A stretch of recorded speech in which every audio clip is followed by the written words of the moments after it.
The hidden spiritual meaning behind your pain. Carl Jung's shocking insight. Your pain is the breaking of the shell that encloses your understanding. Khalil Gibran. What if the discomfort you're feeling isn't a flaw, but a message, an invitation from your soul to awaken? Carl Jung believed that every ache, every persistent pain, is not random, but a symbol of your body reflecting the unspoken truths of your unconscious mind. At Spiritual Wisdom, we explore these powerful insights not just to understand pain, but to grow through it. As you watch, reflect on your own life. What is your body trying to say to you? And how would your life change if you finally listened? Comment below with a moment when your pain led to a breakthrough. We'd love to hear your story and build a community of healing together. 1. Carl Jung's core insight. The body reflects the psyche. Carl Jung believed that pain is never random. It's a reflection of something much deeper, something spiritual. He taught that every physical discomfort, whether it's a chronic ache, sudden illness, or strange body tension, is a symbolic message from the unconscious mind. A message that something within you is unbalanced and needs attention. In the journey of spiritual awakening, the body doesn't just malfunction, it communicates. When emotions are ignored, suppressed, or unresolved, they don't simply disappear. They transform into physical symptoms, showing up in the places we least expect, but most need to observe. A heavy chest may speak of grief that has never been expressed. Tight shoulders may carry the burdens of silent expectations. A sore throat may hold back the truths you've been afraid to speak. This is not weakness. This is wisdom trying to surface through the body's language. Jung understood that when we repress our pain, our body becomes the stage where our inner struggles play out. The pain doesn't lie, it reveals. Yet modern life encourages us to numb it, to medicate it, to push through it without ever asking what it really means. But in spirituality, true healing begins the moment we stop silencing the symptom and start decoding the message. Every discomfort is an invitation to deeper self-awareness. Your illness may be your intuition asking you to pause. Your fatigue may be a sacred rebellion against a life that no longer aligns with your truth. And your recurring tension may be your soul's quiet protest against the roles you've been forced to play. Jung's insight isn't just psychological, it's profoundly spiritual. It calls us to live with greater intelligence, to tune into our body not as a machine, but as a mirror of our soul. It asks us to stop asking, "What's wrong with me?" and instead ask, "What am I not allowing myself to feel?" Because the body reflects the psyche with perfect honesty. It holds nothing back. And when you begin to listen to your body as a sacred guide, you awaken a deeper layer of spiritual wisdom within yourself. So when pain arises, don't fight it. Don't cover it up. Don't dismiss it as something you have to tolerate. Ask what part of your truth is asking to be seen. Ask what your soul is trying to express through your skin, your bones, your breath. Because healing is not just about physical recovery, it is about becoming whole again. And that wholeness comes when you allow your pain to speak, when you treat it not as an interruption to life, but as a revelation of it. That is where transformation begins, not in resisting the pain, but in revering the wisdom it carries.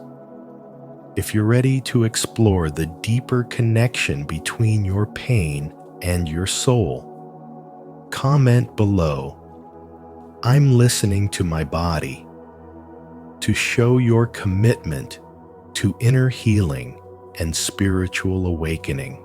2. Ignoring symptoms leads to chronic suffering. Most people today treat their pain like a glitch in the system, something to be silenced, numbed, or managed with medication or distractions, rather than honored as a sacred message from within. We've been conditioned to fix symptoms without asking what those symptoms are trying to reveal about us. But in the realm of spirituality and spiritual development, pain is never random. It is a coded language spoken by the soul, a mirror held up by the unconscious mind. Carl Jung once said, "What is not made conscious will manifest as fate," and nowhere is that more true than in the way our bodies store unexpressed emotions. The pain you feel in your chest may not be physical. It may be the grief you never allowed yourself to feel. The tension in your shoulders may be years of burden carried in silence. The migraine may not just be about stress. It could be the mental war of living a life that no longer aligns with your truth. We live in a culture that celebrates productivity over presence, external performance over internal reflection. And so we often walk around with spiritual wounds that have never seen the light of awareness. Yet the body, loyal and intuitive, keeps score. When the conscious mind denies, represses, or abandons its own emotional truth, the body absorbs it, expressing it through chronic fatigue, autoimmune disorders, digestive issues, and countless other ailments that modern medicine often treats without ever asking the deeper question: what unresolved energy is this pain holding on to? Spiritual development demands a radical shift in how we see our suffering. Instead of treating your pain as an enemy, treat it as an invitation. Instead of fearing your discomfort, get curious about it. The more you ignore the whisper of your body, the louder it has to scream. And when pain becomes chronic, it's often because its message has gone unanswered for far too long. Pain doesn't just want to be managed, it wants to be understood. Every ache is a spiritual telegram, a portal to a part of yourself you've forgotten, avoided, or suppressed. Healing begins when you ask, "What is this trying to teach me?" Instead of silencing symptoms, we must listen to their meaning. This is not about abandoning medical treatment. It's about adding spiritual intelligence to the equation. Because your pain is not just in your body. It is in your story, your memory, your heartbreaks, your betrayals, your regrets, your silence. And the only way to truly heal it is to bring it into the light of consciousness. As you awaken spiritually, you begin to see that your suffering is not a punishment, but a signal, one that if decoded, can return you to your deepest truth. Your body doesn't betray you. It protects you, warns you, and sometimes breaks you open, just so you can finally come home to yourself. 3. Common emotional roots behind physical pain. Headaches are often the mind's way of signaling mental overload, carrying the weight of expectations, anxiety, and an unrelenting inner dialogue that never seems to quiet down. It's not just pressure behind your eyes. It's the psychological residue of perfectionism and worry accumulating into tension. Neck pain, in turn, reflects inner rigidity, a fear of letting go, a refusal to adapt, a stubborn grip on control. Spiritually, it's a resistance to the natural flow of life, where surrender becomes terrifying. Carl Jung once said, "What you resist not only persists, but will grow in size." And so, the pain in your neck becomes louder the more you ignore the emotional inflexibility behind it. The shoulders often carry what words never speak: the burdens of others, the weight of silent expectations, the need to be strong even when your soul is tired. People who suffer from chronic shoulder pain are frequently the caretakers, the protectors, the ones who give endlessly, often at the expense of their own spiritual energy. Arms and hands, constantly reaching, holding, or grasping, reflect an imbalance in the dance of giving and receiving. Those who cannot release what no longer belongs to them often suffer here, emotionally clinging to people, memories, or responsibilities that drain rather than nourish. There is deep spiritual intelligence in the ability to release, and yet the inability to do so manifests physically through tension and discomfort. When pain settles in the chest, it is often grief that has not yet been grieved. Heartache, loss, and emotional wounds unspoken become energy trapped in the lungs, in the ribs, in the very breath that sustains you. You may feel short of breath, not because of illness, but because of a soul suffocating under the weight of repressed sorrow. The back, which represents your support system, echoes two messages. The upper back speaks of emotional burdens carried for others, perhaps approval, perhaps guilt, while the lower back reveals financial fears, instability, and the terrifying unknown of what lies ahead. It's the place where many people feel unsupported by life, by those around them, or even by their own sense of self-worth. Legs and feet, our roots and motion, often store the fear of change, of stepping forward, of leaving the past behind. When you feel stuck, stagnant, or uncertain, your legs may feel heavy, weak, or painful. It's not just physical fatigue, it's the emotional resistance to moving forward on your path. Jung taught that the body is the unconscious made visible. Every ache is not a malfunction, but a message. Every discomfort is not random, but a form of spiritual communication. Your body is not just a vessel, it is a mirror of your emotional and spiritual reality. When you begin to understand its language, when you stop seeing pain as the enemy and start recognizing it as a teacher, you unlock a powerful level of spiritual wisdom. If you're ready to uncover the emotional roots behind your physical pain and embrace true spiritual healing, comment below. I am open to healing from within. 4. The body is a spiritual messenger. Pain is not a flaw in your design. It is a sacred signal that your soul is speaking through your body. Every physical symptom, every ache, illness, and discomfort is a coded message from your inner world. It's not random. It's not meaningless. It is the voice of your spirit urging you to pay attention to what you've been avoiding. Carl Jung understood this when he said the body reflects the state of the psyche. That chronic fatigue you dismiss, the headache you push through, the tension you carry in your chest, these aren't just physical experiences. They are spiritual expressions of what lies unhealed within. Pain is a spiritual language that the unconscious uses to awaken your conscious self. It holds emotional residue, suppressed memories, and spiritual truths that the mind may ignore, but the body refuses to forget. Instead of numbing it, what if you began to decode it? What if you understood that your pain isn't against you, it's for you?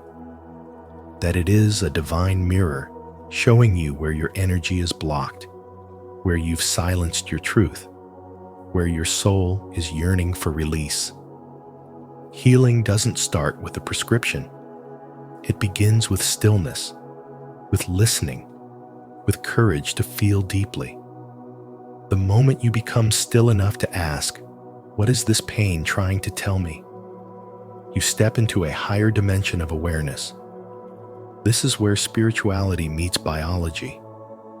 Your body becomes your teacher, your pain becomes your guide, and your healing becomes a sacred act of emotional intelligence.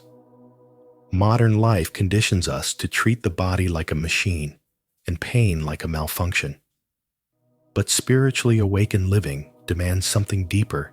It calls you to reverence, to presence, to the sacred intelligence within your cells. Every symptom is a signal. Every ache is a messenger. And every form of discomfort is a doorway to awakening. When you listen instead of resist, when you feel instead of flee, you meet yourself in your most honest form. Pain strips away illusions and invites you to reclaim parts of yourself that have been lost, rejected, or buried. That's why the body doesn't lie. The mind may rationalize, the ego may deny, but the body always reveals what's real. To live in spiritual alignment means honoring the body as a sacred instrument of your awakening. Instead of asking, "How do I get rid of this pain?" ask, "What is this pain trying to awaken within me?" That question alone carries immense healing power. It transforms you from victim to student, from suppression to expansion. Your pain isn't weakness, it is wisdom in disguise. It carries the weight of truths you're ready to face and energies you're ready to transform. And when you stop judging your pain and start honoring it, you step into a higher frequency where healing becomes not just physical, but emotional, spiritual, and existential. This is the sacred dance between soul and body, where suffering becomes awakening, and where pain becomes the compass that leads you back home to your truest self. 5. Spiritual practices for healing. Pain is never just physical. It's a sacred language, a whisper from the soul, a symbol of something deeper seeking to rise to the surface. In the world of spirituality and spiritual development, we understand that your pain is not a punishment, but a message. Carl Jung believed the body reflects the psyche, meaning your discomforts, your lingering aches, even illnesses that seem to come out of nowhere, are trying to communicate something unspoken. That tightness in your chest may not be medical, it may be emotional. That pain in your lower back might not be structural. It could be the invisible weight of emotional burdens you've carried for years without release. Your body is not betraying you. It's revealing you. That's why healing cannot be approached mechanically. It must begin with presence, with spiritual awareness, with practices that invite the unconscious to speak. One of the most powerful is visualization. Close your eyes and see yourself placing every heavy emotion, your regrets, your guilt, your suppressed grief on the earth beneath you. Not throwing it away, but returning it to a place strong enough to hold it. When you do this, something sacred happens. You shift from being trapped in pain to participating in your healing. Next, turn to journaling. Write what you've never said. Confess your truths without censorship. Name your wounds. Then, in a quiet symbolic act, burn the paper safely. The fire does not just destroy it, transforms. It tells your unconscious, this burden has been honored, and now it is released. Your breath is your next sacred tool. Not the automatic breath that keeps you alive, but conscious breath, the kind that brings you back into your body, back into this moment, back into presence. With every inhale, feel your aliveness. With every exhale, let go. This kind of breath work reminds you that your healing is not in the future. It's already happening now. And grounding walking barefoot on the earth is not just spiritual poetry. It's real. It returns your energy to the present, releases static tension, and reminds you that you belong to this planet. You are not floating. You are held. But the most transformative practice is not external. It is the inner question. What emotion is hiding behind this pain? This question cracks open the silence you've kept for far too long. Is your jaw pain really unspoken anger? Is your fatigue actually unexpressed sadness? When you pause and ask, your body responds. When you truly listen, your spirit softens. And that's where true healing begins, not through force, but through intimacy with your own experience. This is what spiritual awakening demands, not to escape your pain, but to understand it. Not to bypass your wounds, but to face them with sacred reverence. Your pain is not an interruption to your life. It is a doorway to your most authentic self. Through visualization, breath, grounding, and courageous self-inquiry, you don't just relieve pain, you evolve through it. This is the path of spiritual development. Listening, feeling, transforming. And it starts right now with your willingness to feel what's real.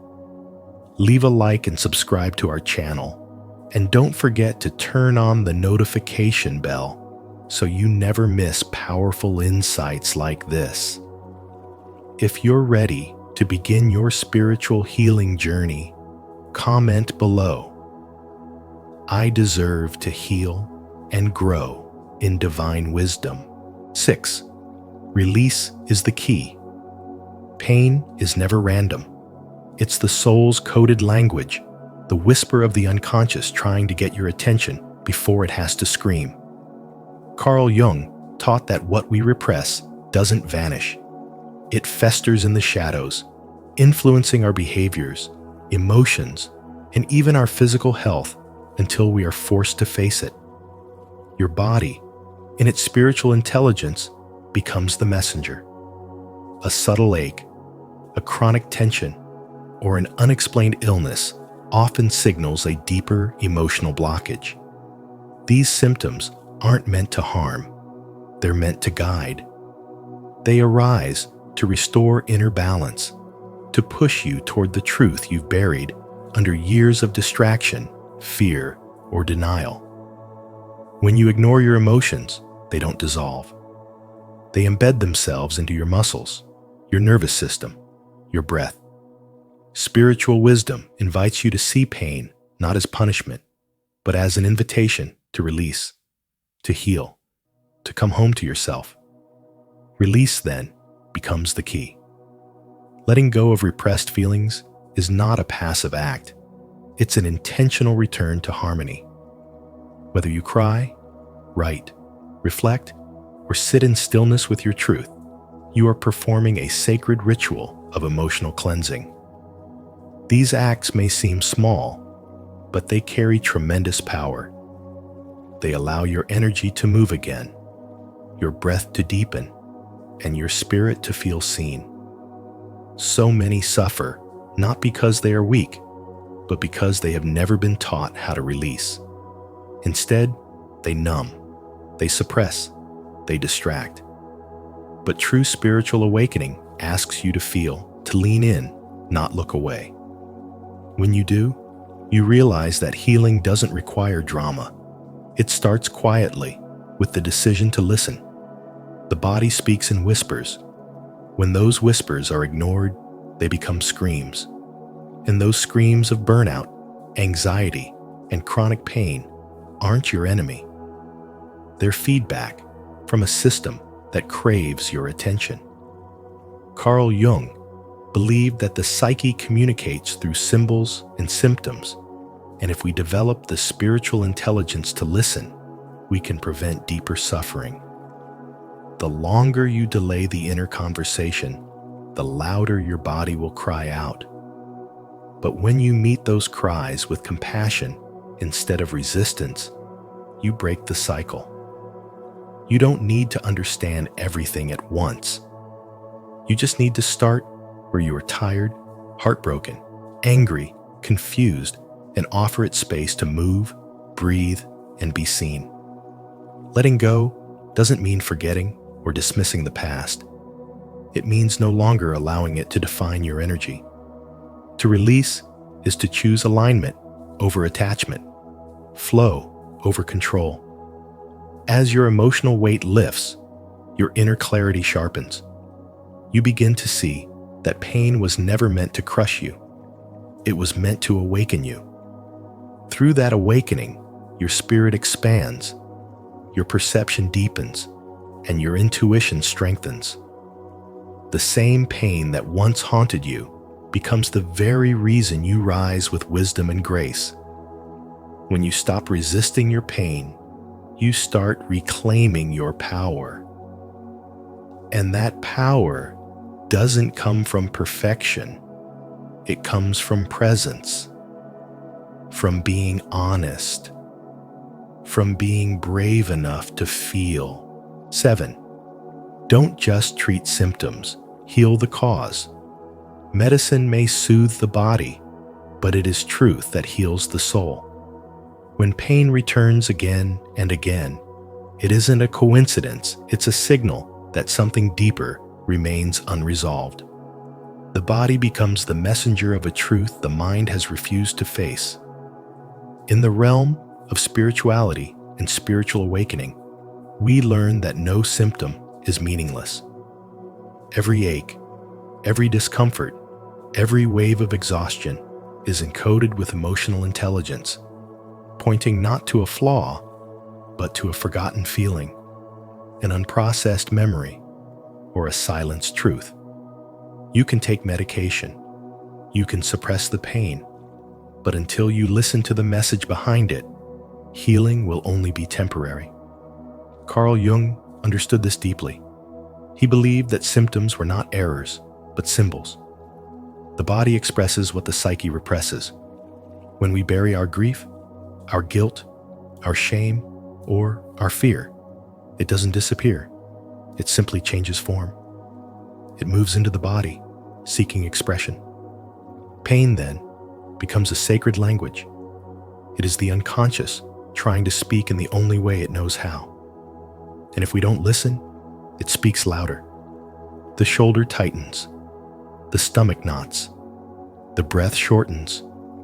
And instead of asking what pill to take, we must begin asking what truth we're avoiding. Because the most persistent pain often has nothing to do with the physical and everything to do with the emotional and spiritual. In a world where we are taught to hide our wounds, cover our scars, and keep going no matter what, we forget the sacred purpose of suffering. Pain is not punishment, it is invitation. It invites you to slow down, to reflect, to uncover what was hidden, to heal not just the surface, but the source. Ask yourself, what have I buried that my body is now trying to reveal? What have I avoided feeling that now demands to be acknowledged? This is not weakness. This is wisdom. This is your spiritual awakening disguised as discomfort. The modern approach to health often forgets this. We treat symptoms, not stories. We diagnose conditions, but we don't ask about heartbreak.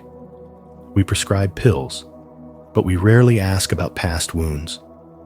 Yet behind so many illnesses is a soul that has not been allowed to speak. True healing is not about fighting the pain, but following it, tracing it back to the moment the light went dim. The heart closed, the truth was silenced. This is where the medicine of honesty begins. This is where the body and soul reconnect. So don't just treat the pain, translate it. Don't rush to silence the symptom. Listen to it. Beneath the ache is often a version of you that has not been heard, seen, or loved. And the body, in all its wisdom, will keep knocking until you answer. Healing then becomes a form of remembering. It is the soul reclaiming what was lost. It is truth returning home. It is the invisible becoming visible, not through the mind, but through the body. When you begin to listen, not fear, your pain, everything begins to change. If this message resonated with you, comment below. I am healing from the root, not just the surface. And don't forget to like this video, subscribe to Spiritual Wisdom, and turn on the notification bell so you won't miss any insights that can transform your pain into spiritual power. 8. Final spiritual message. Your body is not your enemy. It is your wisest guide, constantly communicating in a language deeper than words, using discomfort, tension, and illness as sacred signals. Every symptom you experience is not random. It's an encrypted message from your soul, urging you to slow down, turn inward, and awaken. Carl Jung once said, "Until you make the unconscious conscious, it will direct your life and you will call it fate." What you call illness may, in fact, be a spiritual calling. Pain is not here to punish you. It is here to awaken you.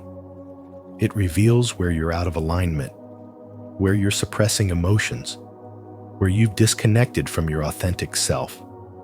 In the realm of spirituality and spiritual development, pain becomes a mirror, reflecting your inner world back at you, begging you to listen not with fear, but with reverence.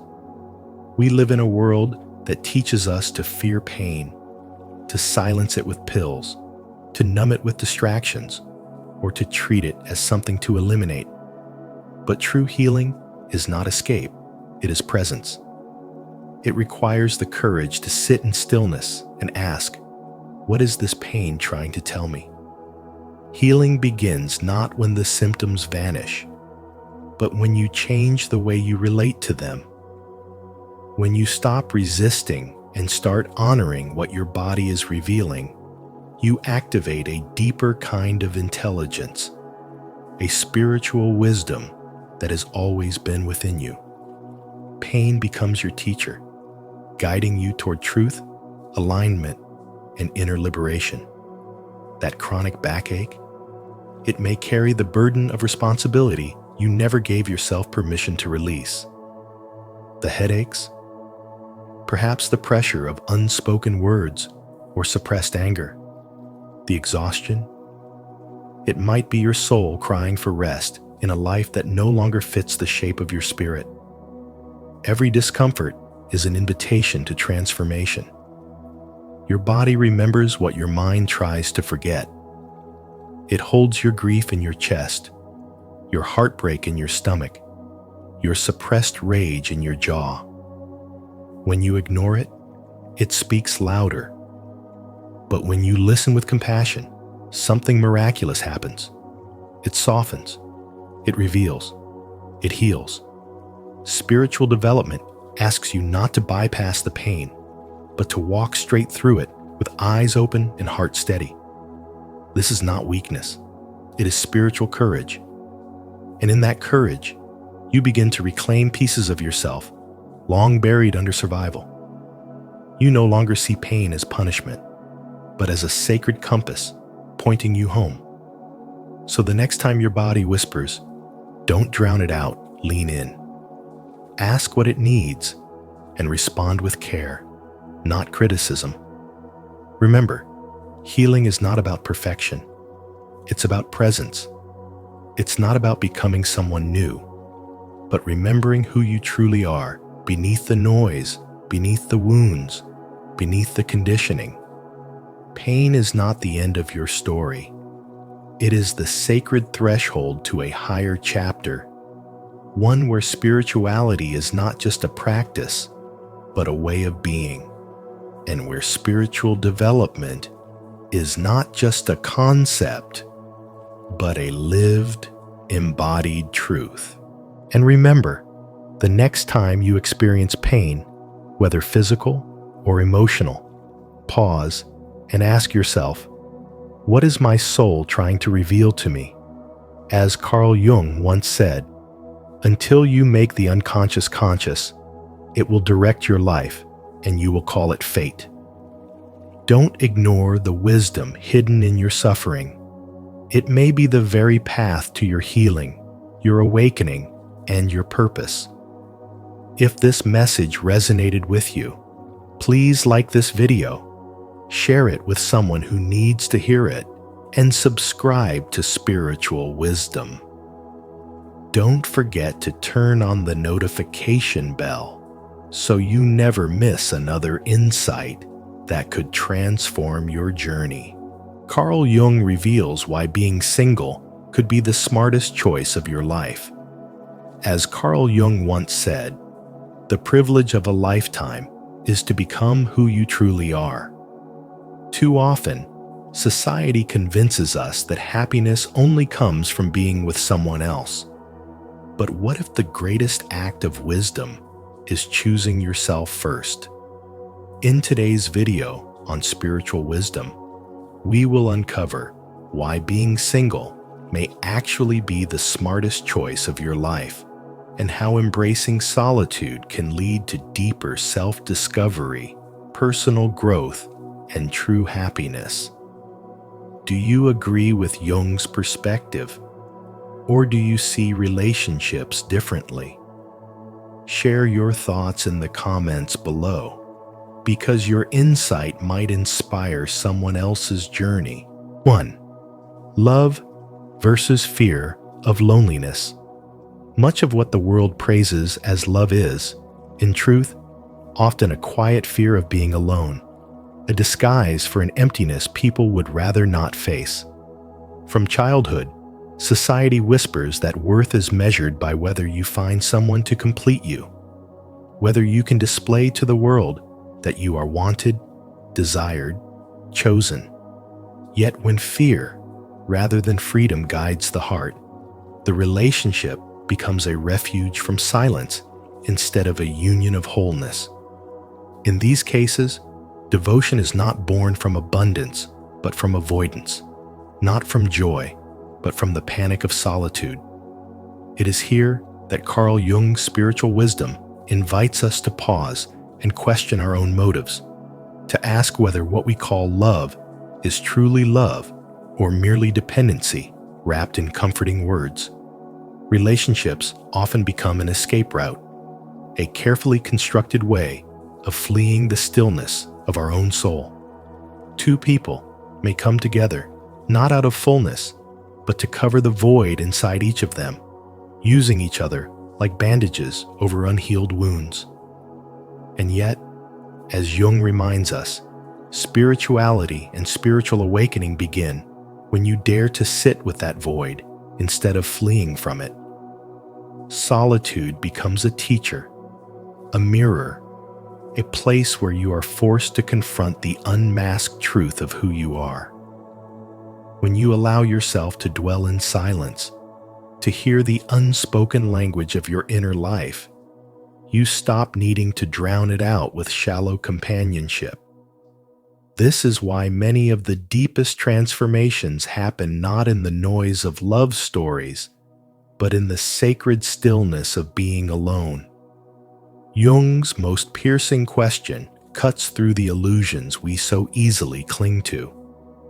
At the end of life, when the room is dim and the body is loosening its grip on consciousness, what will matter most is not how many people you were with, but whether you truly lived your own life.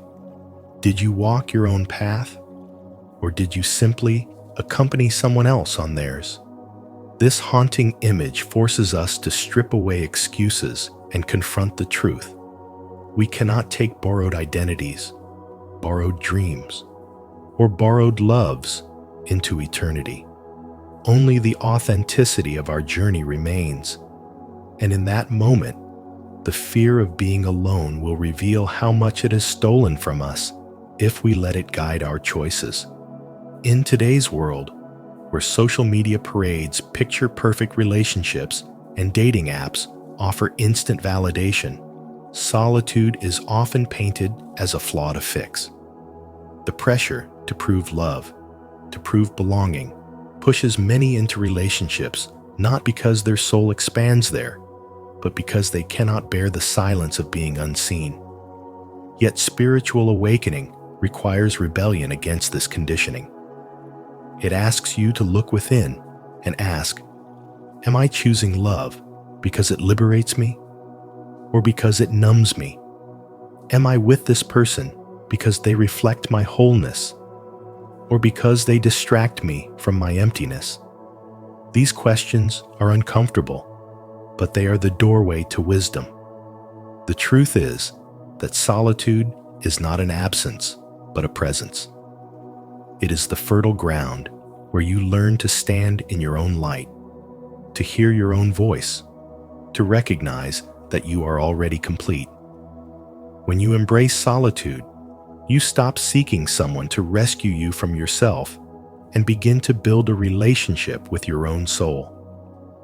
This is not loneliness, it is strength. It is clarity.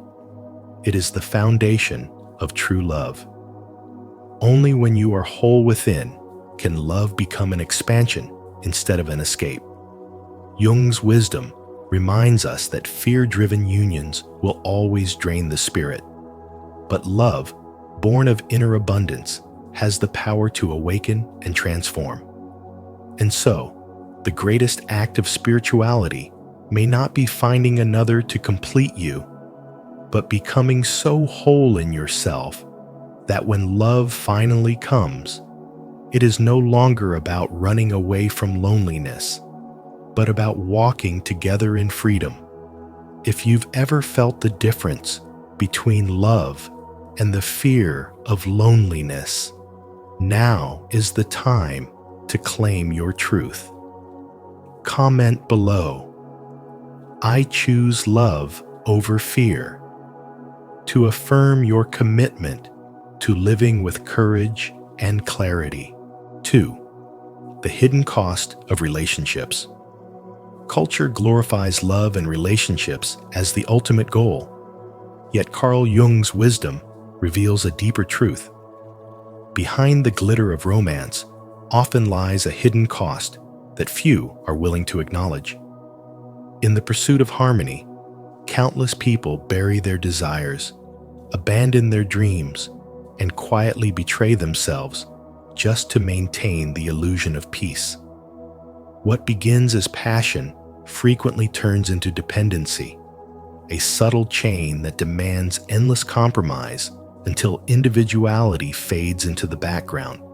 Day by day, the self bends, shrinks, and reshapes to fit the expectations of another, until one looks in the mirror and no longer recognizes who they are. Many relationships, while praised as companionship and security, are in reality emotional cages, comfortable prisons disguised as love.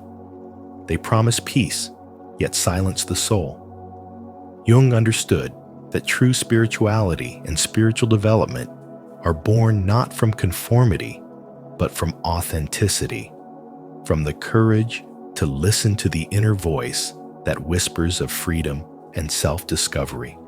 Love itself is not the enemy, but attachment without awareness can suffocate the very spirit it was meant to nurture.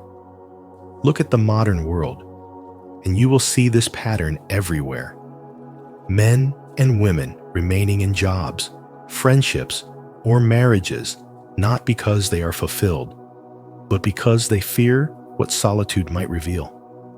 Yet solitude is not emptiness. It is the soil where transformation takes root. It is within silence that creativity reawakens, forgotten passions resurface, and a truer sense of self emerges. While society romanticizes partnership, it rarely acknowledges the profound courage it takes to walk alone. And yet, this choice, often misunderstood, is among the smartest one can make, because it gives you back to yourself. Solitude offers the gift of clarity, the strength to stand firm, and the space to grow into the person you were always meant to be. To remain single is not to be broken or incomplete, but to stand whole within yourself, free from the pressure of living through someone else's story. Spirituality teaches that true fulfillment begins within, not in the approval or constant presence of another. If love arrives, it will meet you in your wholeness, not in your need. And if it does not, you remain complete, radiant in your own light. The lesson is clear. Do not allow fear of loneliness or cultural expectations to dictate your life. To choose solitude is to choose freedom. And in that freedom, your spirit awakens to its highest potential, reminding you that sometimes the most sacred love story is the one you write with yourself. If this message opened your eyes to the hidden costs of relationships, don't forget to like this video, subscribe to Spiritual Wisdom, and share your thoughts in the comments below. Let's keep growing in truth and wisdom together.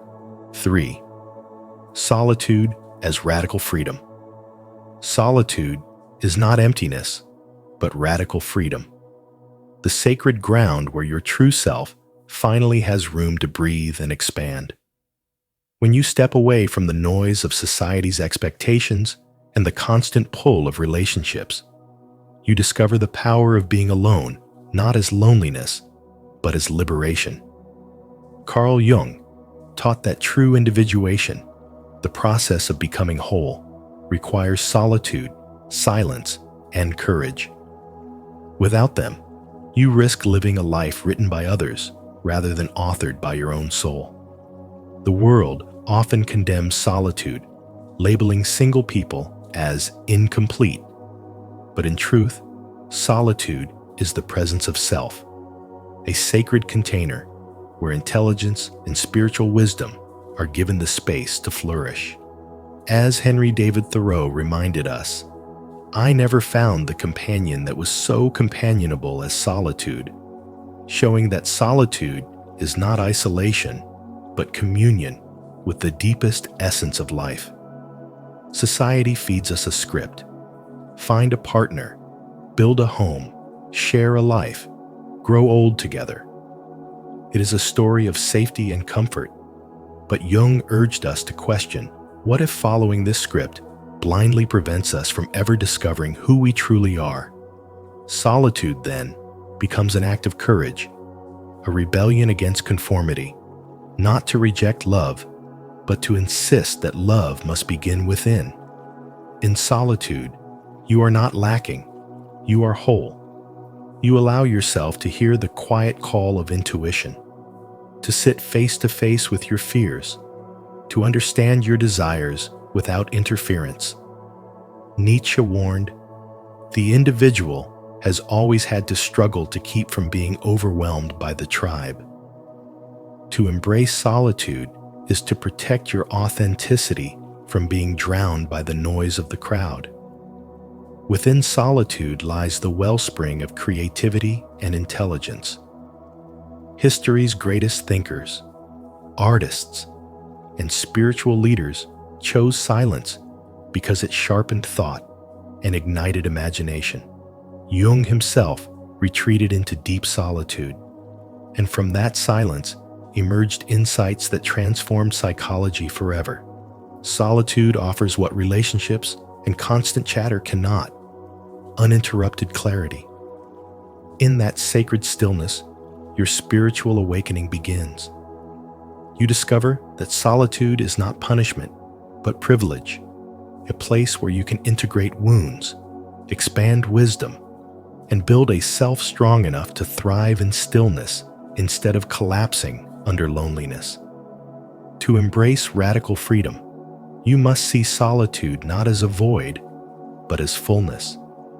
It is the sanctuary where your soul whispers truths, where your courage grows, and where your creative fire takes form. Choosing to be single is not about rejecting love, but about preparing for a higher form of it, the kind that only arises when you already know yourself. Without solitude, individuation cannot happen. And without individuation, authentic love cannot exist. Solitude, therefore, is not the end of intimacy, but the beginning of a deeper one, first with yourself, and only then with others. If you are walking alone, understand this: solitude is not your weakness, it is your strength. It is where intelligence deepens, where spiritual wisdom awakens, and where you free yourself from the chains of external validation. In solitude, you are not less, you are infinitely more. Rumi wrote, "There is a voice that doesn't use words. Listen. That voice belongs to your soul, and it speaks most clearly when you dare to choose the smartest path of all, the path of radical freedom in solitude." Comment below, "I choose radical freedom," if you are ready to embrace the true power of solitude and live life on your own terms. 4. The illusion of romantic love.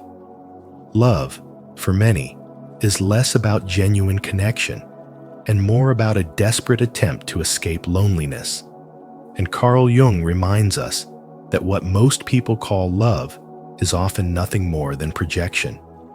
The unconscious act of throwing our unacknowledged fears, wounds, and insecurities onto another person, mistaking dependency for intimacy.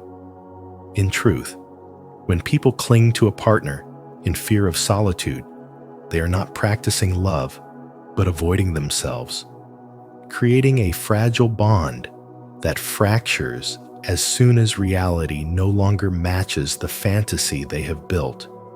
Jung described this pattern as one of the greatest illusions of human relationships, because instead of embracing self-awareness and wholeness, many surrender to the comfort of being mirrored by someone else, forgetting that what they see is not the other's soul, but their own shadow cast upon them.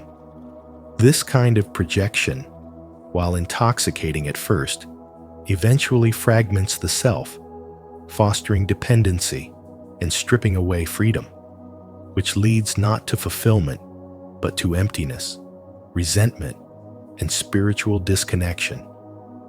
To live trapped in such illusions is to give away your power of self-discovery, and it keeps you from the deeper work of spiritual awakening that can only be done when you face solitude honestly and bravely.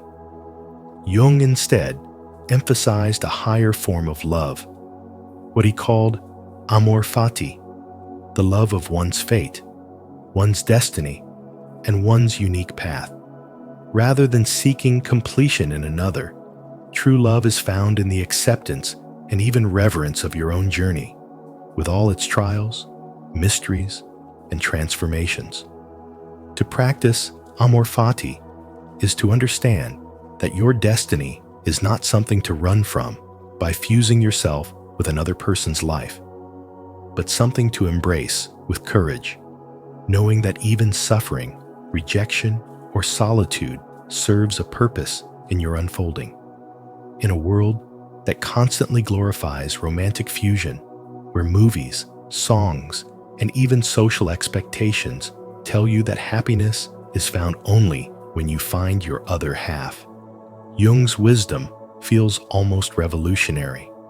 He asks you to consider whether love is truly about dissolving into another, or about standing firm in your individuality while respecting the individuality of others. This perspective leads to a more authentic form of connection, one not built on clinging or projection, but on shared strength, respect, and spiritual growth. Applied to modern life, Jung's insight exposes the hidden costs of relationships pursued out of fear. How often do people rush into partnerships, not because they are ready to share their lives, but because they dread being alone with their thoughts?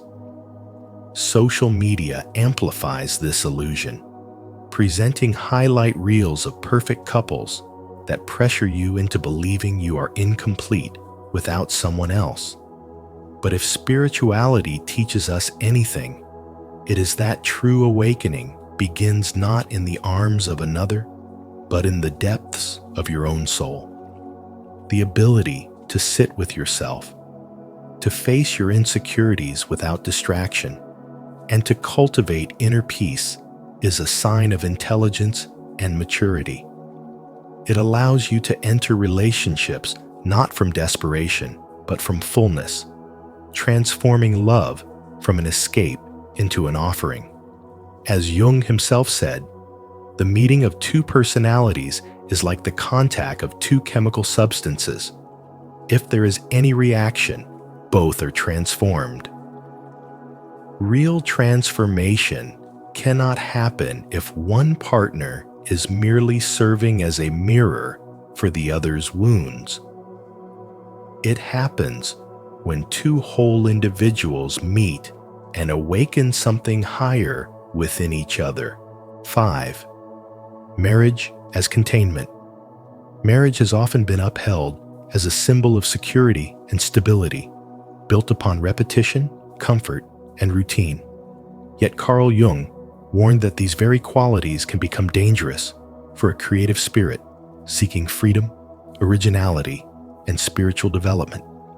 For a soul called to grow, predictability can be suffocating because true inspiration, groundbreaking ideas, and deep artistic expression are rarely born from compromise or conformity.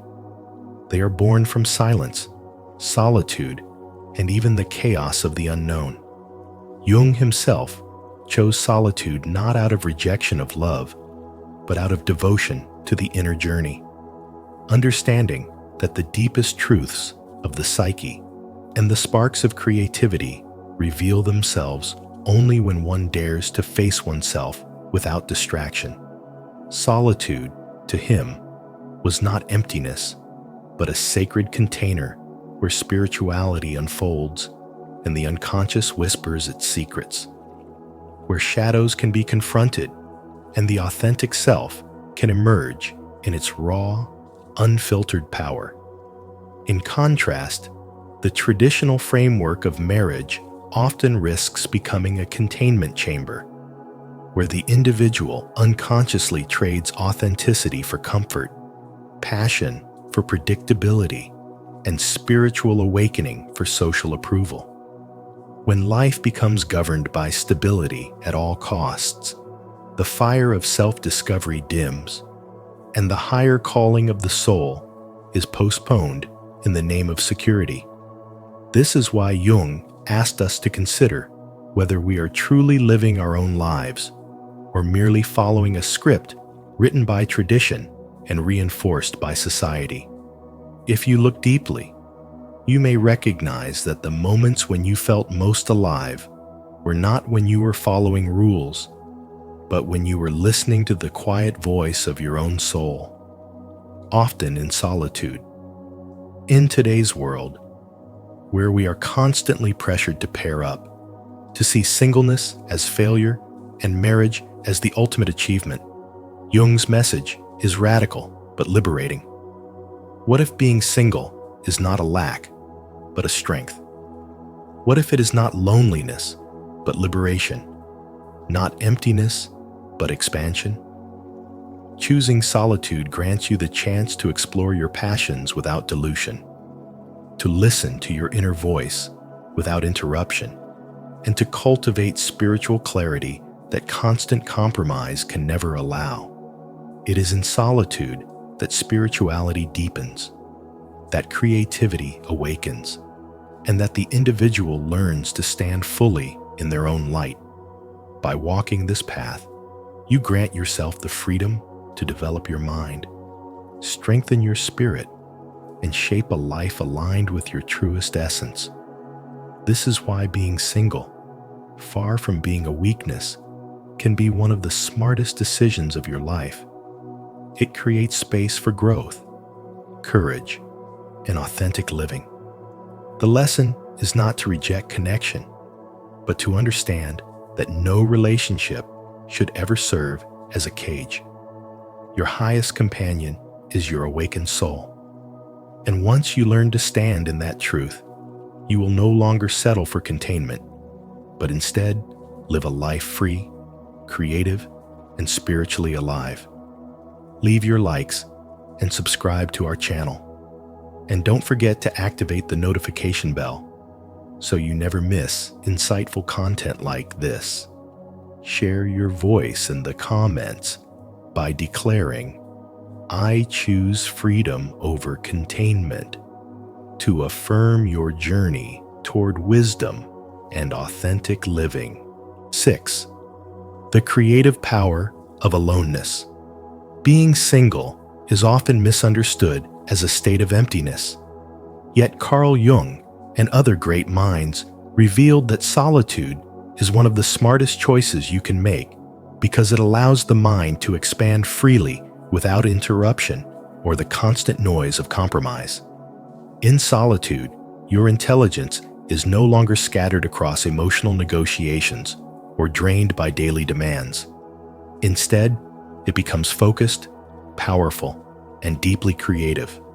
Solitude is not the absence of love, but the presence of clarity, a protective boundary where your energy is preserved and your inner voice can be heard. Albert Einstein once said, "The monotony and solitude of a quiet life stimulates the creative mind," reminding us that silence is not weakness, but the foundation of discovery. History shows us that some of the most intelligent and visionary thinkers thrived in solitude. Nikola Tesla chose isolation because he understood that distractions would corrupt the purity of his ideas. And through that silence, he envisioned technologies that shaped the modern world.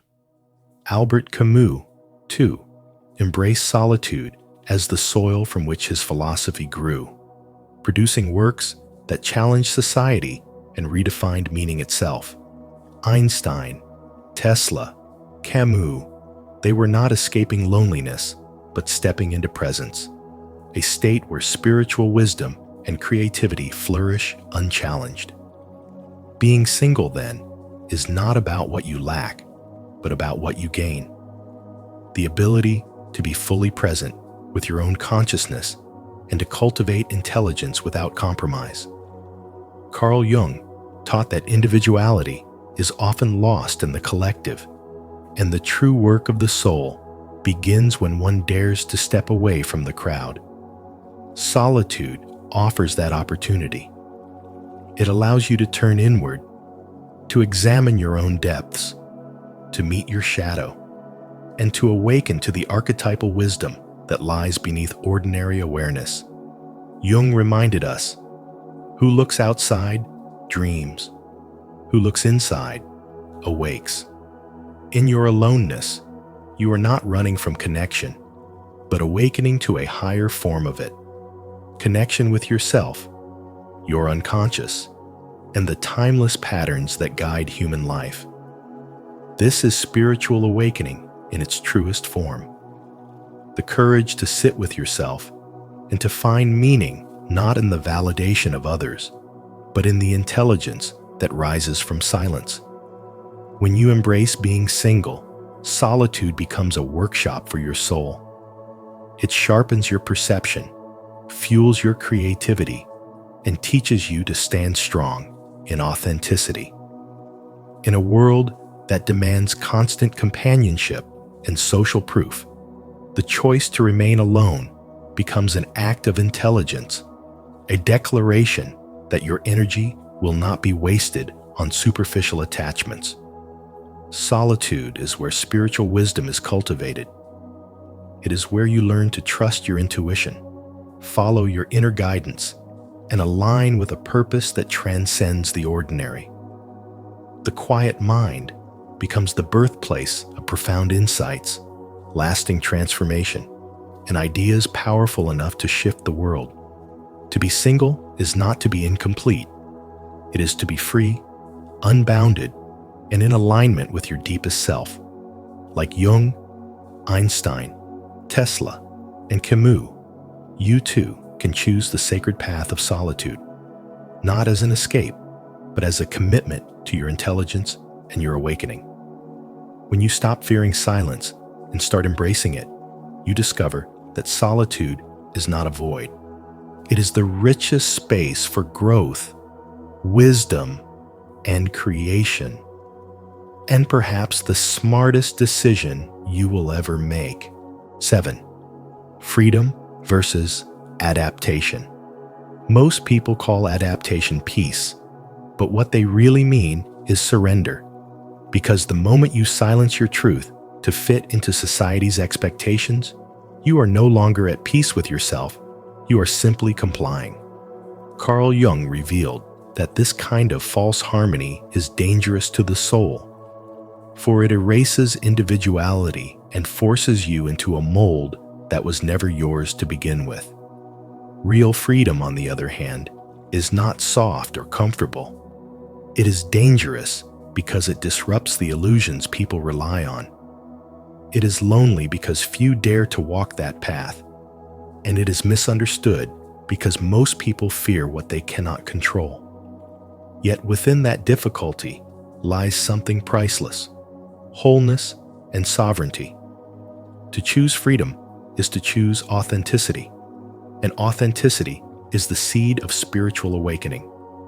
Jung once said, "The privilege of a lifetime is to become who you truly are." And those words remind us that true intelligence does not lie in pleasing others, but in becoming whole within ourselves. When you stop adapting blindly and begin choosing yourself, you reclaim power that was always yours. Suddenly, you are no longer predictable because you cannot be manipulated by fear, shame, or the constant need for approval. You walk with a kind of strength that unsettles others because your choices are no longer dictated by external validation, but by inner alignment. This is what makes you truly free to live in truth rather than performance. In today's world, where social media teaches us to chase likes and society tells us to follow scripts of career, marriage, and success, the courage to stand alone is revolutionary. To resist adaptation is to reclaim sovereignty over your life, to say that your spirit is not for sale, and to embody spirituality in its highest form. Spiritual awakening is not about escaping reality. It is about standing so deeply in your truth that you refuse to abandon yourself for the comfort of belonging. Choosing freedom over adaptation is costly. It may isolate you. It may strip you of false relationships, and it may force you to confront your own solitude. But that solitude is sacred because it reveals who you are when there is no one left to impress. It teaches you that real peace is not the silence of conformity, but the stillness of living in alignment with your soul. When you dare to claim your own path, you discover that the greatest victory is not winning society's approval, but living a life that cannot be dictated by anyone but you. And in that moment, you are not only free, you are whole. Do you see freedom as your true path, beyond mere adaptation?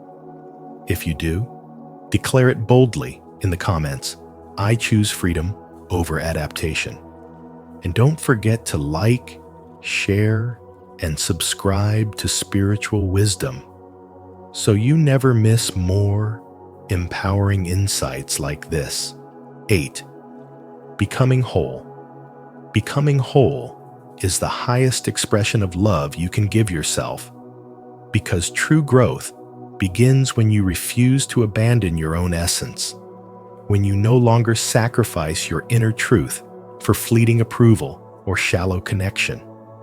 Solitude, far from being an emptiness to fear, is the sacred ground where your integrity is tested, your vision is refined, and your authentic identity is forged. In the silence of being alone, the noise of the world falls away, and the voice of your soul grows louder, guiding you toward clarity and self-knowledge. Carl Jung once observed, that loneliness does not come from being alone, but from being unable to communicate what matters most to you. And in this wisdom lies a powerful reminder. Staying single is not a rejection of love. It is a choice to honor your journey of becoming complete in yourself before you ever seek completion in another. To walk the path of singleness with awareness is to embrace the gift of spiritual development, where spirituality becomes a lived reality rather than a distant idea, where every moment of solitude becomes an invitation to listen, to heal, and to transform. Too often people run into relationships as an escape from their own emptiness, hoping someone else will silence the discomfort they feel inside, only to discover later that the same shadows follow them. But when you face yourself in solitude, when you turn inward instead of running outward, you discover that your worth is not tied to another person's recognition, but is rooted in the sacred truth that you are already whole. Singleness, when embraced with intention, is not about avoidance, but empowerment. It is about reclaiming your energy from constant distraction, channeling it into creativity, self-discovery, and vision. It allows you to stand in your own strength and meet love not as a desperate seeker, but as a conscious equal. In a world that pressures you with timelines and scripts, marry by this age, conform to that path, build according to society's checklist, it takes real intelligence and spiritual wisdom to step away and declare that your soul's growth matters more than external approval. Solitude, then, is not punishment, but preparation. It is the quiet space where you shape a self so strong that no relationship can break it, and so full that no absence can diminish it. To be single is to stand boldly in the truth that love should never be a crutch, but a conscious expansion, and that expansion always begins with you. The lesson is clear. Never abandon yourself for the illusion of belonging. Never mute your inner voice for the comfort of conformity, and never forget that the most sacred responsibility you hold is to your own soul. In honoring that responsibility, you not only awaken to the beauty of spirituality, but you also create the foundation for the only kind of love worth having, one that is free, conscious, and unshakable. And so, the choice to remain single is not about isolation. It's about intelligence, freedom, and the courage to walk your own path. Carl Jung reminds us that only by embracing solitude can we hear the true voice of our soul and live authentically.